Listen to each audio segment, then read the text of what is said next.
She also pretended not to notice the narrowing of her father's eyes, a sign that she should be silent. He shoved his pack at her, sending a fresh cloud of dust into her face. "Get home and clean my gear. We're back on the road tomorrow morning." She hesitated, eyeing the stranger, still considering her like a piece of livestock. "You gone deaf while I was away? Go!" Petey obeyed, plunging into the mess of workers unloading crates, each one etched with the Confederation of North America, or CONA, seal, and destination marks for Petey's commune, the 87th Agricultural. The smell of exhaust tinged the air, clamorous with labor-embarked orders. It was a familiar enough scene, save for an aberrant oasis of order at the center of it all. Set away from the rest, a pair of sleek black trucks idled, gold logos emblazoned on their sides. Petey slowed. Draco's Price. Corporate cargo. She wandered closer, curious.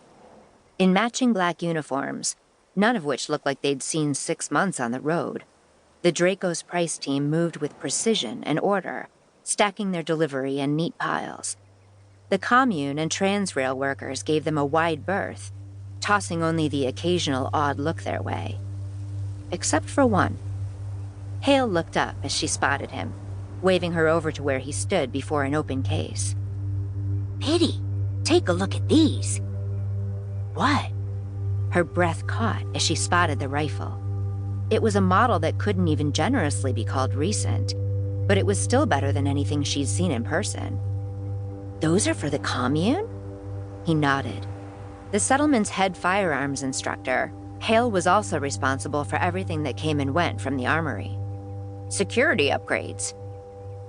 Petey's hands itched as he lifted the gun out of its container. She longed to feel the exquisite balance, to look through its scope and gently wrap her finger around the trigger. Inhale, aim, exhale, shoot. The memory of the words came with the pungent scent of cheap homestill, along with the vague sensation of her mother's touch, as she made some small adjustment to Petey's form.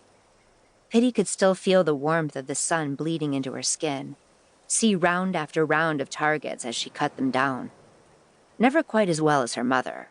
Not yet, but creeping closer and closer with every... No.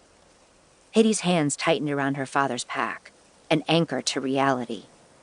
Her mother was gone, and her daddy would sooner grow feathers and lay an egg than allow her anywhere near a weapon like that. Not that he'd get one either. They'd be issued to the wall walkers, the men and women who patrolled the commune ramparts and crop field fences. Her mother had been one of them once, the very best, sober or not. The old ache rose within her, the anger and frustration at her exclusion from the commune's defensive forces. She'd inherited her mother's eye and skill with a gun, but as mayor, Lester Kim made the labor appointments, and Lester listened to her father so much that people joked about who really ran the commune. At least riding escort keeps him gone half the time. Hale caught wind of her thoughts. Come down to the range when he's gone. It'd be irresponsible not to test these out before distributing them, right? A smile found her lips. Hale had been her mother's friend once, and he had no qualms about letting her practice shooting when her father was gone.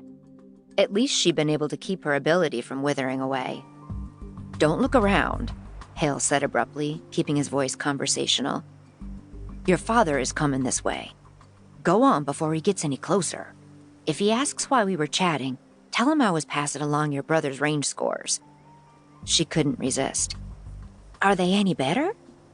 "Well, they can hit a barn, provided it don't move too quick." Petey swallowed a chuckle and ran off, leaving the fuss of the convoy behind for a cluster of squat administration buildings. Beyond them lay the commissary shops, and finally, the neat grids of worker homes. The identical rust-colored structures were mostly deserted, their residents still at work in the fields or barns, but a lanky arm waved from the porch of one. "Petey! Thank goodness! Save me!" As Petey angled over, arguing voices drifted out from within the house. "What's going on?"